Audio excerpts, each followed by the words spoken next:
The oxygen saturation curve of hemoglobin describes the percentage of all binding places that are occupied by an oxygen molecule. But it's actually the small amount of free oxygen molecules, the ones that are just dissolved into the blood, that determine the partial pressure of O2 and are therefore responsible for the entire O2 regulation. Let's get started. We have used the word pressure in earlier videos, and also today, most of our content revolves around partial pressure and pressure differences. To get started, you need to memorize a few variables and facts. So if you need to look back into these definitions, I suggest you pause this video and come back after you memorize these. Alright, you're back. The total atmospheric pressure is the sum of the partial pressure of O2, CO2 and nitrogen. And at a normal day at sea level, these are the normal values. But to get these gases in and out of your body, they need to diffuse in and out of the blood, and they need to be transported via the bloodstream. For any of these gases, in the air or blood, the speed of diffusion will depend on the pressure difference. In the blood, the rate of diffusion will also depend on the solubility of the gas. Nitrogen's solubility is very low, so most of this gas will move out of the lungs just as it moved in. CO2 is 25 times more soluble than O2, which means that O2 really needs a submarine to travel into the blood. These submarines are called erythrocytes, red blood cells that contain hemoglobin with binding places made out of iron. In this animation, you can see how adding hemoglobin to these two fluid compartments will increase the total amount of O2 that can be kept, while keeping the pressure and the diffusion determined by the partial pressure of the free molecules. As these numbers show you, each liter of blood contains only 3 milliliters of free O2 molecules, while 197 milliliters is actually bound to hemoglobin. As the average person has around 5 liters of blood, pumped through the body also once per minute, you can transport about 1 liter of O2 per minute. With the partial pressure of O2 understood, we can compare the saturation of hemoglobin, the percentage of binding places that have O2 bound to them, in the arterial and venous blood.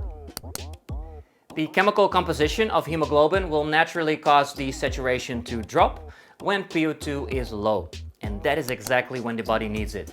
For example, during exercise, O2 is extracted from the blood, used inside the muscle mitochondria. The local O2 pressure will drop. This will trigger the hemoglobin to release more oxygen just to maintain overall homeostasis. In the lungs, the opposite will happen. So an increased PO2 will make the saturation also increase. What the shape of the curve also shows is that it will never exceed 98 or 99%, not even when the PO2 is extremely high. The Bohr effect is a shift of the saturation curve to the right.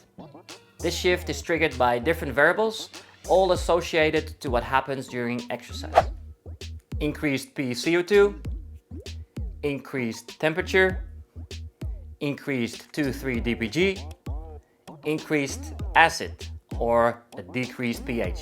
The net effect of this right shift is that more O2 is released from the hemoglobin at any given pressure. For CO2, the first two methods of transportation via the bloodstream are similar to the O2 methods. It can freely dissolve into the blood, even better than O2 can, and it can bind to hemoglobin, although it uses different binding places on the molecule. The third one is special. It can couple up with bicarbonate that is present in the blood plasma and that can act as the famous bicarbonate buffer. To fully understand this buffer system, we need to go back into our high school chemistry lab and look at this equilibrium reaction. As for any equilibrium, the balance will shift to one side if you increase the concentration of your molecule on the other side. For example, if your body produces a lot of extra acid during high intensity exercise, this will increase the acid levels. These can combine with bicarbonate into ultimately water and CO2. As CO2 is fairly easy to expire, this buffer allows perfect control over the acidity of your blood by just adjusting the ventilation accordingly.